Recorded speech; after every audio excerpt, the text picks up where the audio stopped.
on special theory of relativity.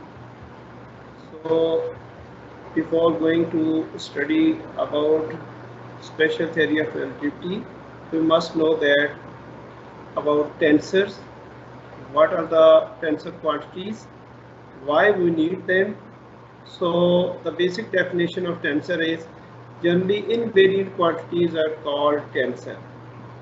So what are invariant quantities? Because if you don't know that about invariant quantities, then you cannot explain tensor. Those physical quantities which remain same under any mathematical transformation are called invariant quantities. If you can apply the mathematical transformation between Cartesian coordinate transformation, if you apply linear transformation, if you apply spherical coordinate transformation, any type of coordinate transformation, if the quantity from one system to another system remain same, are called invariant quantities. Suppose we can take the example of length of vector, because length is a scalar quantity, so it is invariant.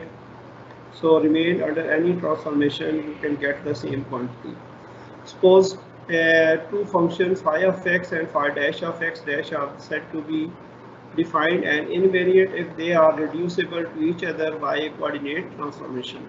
So if we can transform into one system to another system, let phi of x be a scalar function of coordinate x mu, then x dash mu is equal to f of mu x mu, because one system coordinate system to another coordinate prime system, we have a relation between these two systems, and we establish a relation between a prime or unprime system. So also that partial x dash mu is equal to partial x mu and partial x mu partial x dash mu and mu.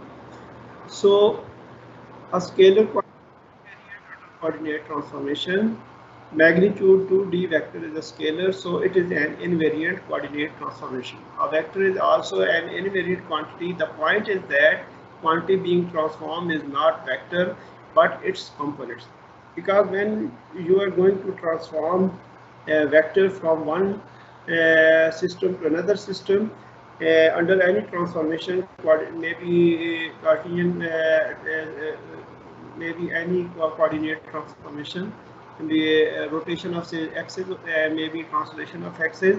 So you can only transform the component of vector, not the whole vector. The vector is still kept same in both the system. So if in the case of how we can write a vector in the Einstein transmission convention, because if there are four-dimensional basis vectors, so you can write any vector can be transformed into the combination of a basis vector. So one is contravariant, another is covariant. If a mu and a e mu, if one and a with a is contravariant and other is covariant.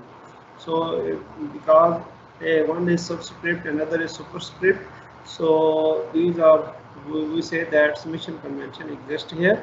So if we can put mu is equal to 0, 1, 2, 3 and 4, 0, 1, 2, 3, so then we can get the four-dimensional vector.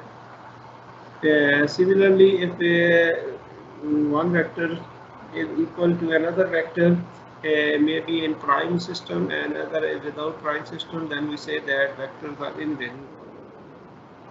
Similarly, also define canonical delta ij equal to 1, 0, I is equal to j and I is not equal to 0. Thus, its matrix representation delta ij is equal to 1, 0, 0, 0, 1, 0, 0, 0, 1. So delta ij ai equal to aj, and also we have transformation partial x alpha of partial x dash mu of partial x beta is equal to canonical delta alpha beta.